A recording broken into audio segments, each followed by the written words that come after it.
How to recover Snap streak without paying. Hello everyone, this is Sabrina here to help you today. So without any further ado, let's get right into the video. First, launch your Snapchat application. After that, go to the chat section. Now, tap on your profile icon from your top left corner. Now, go to the gear icon settings. Scroll all the way down and then go to Help Center.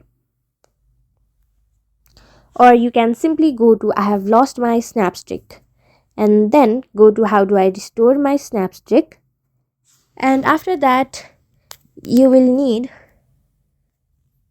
to go to Android if you have an Android, or if you are using iOS, simply select iOS.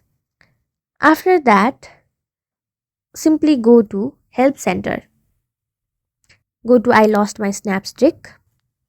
Tap on this form and then enter your email address, username, mobile number, friend's username, and then submit it.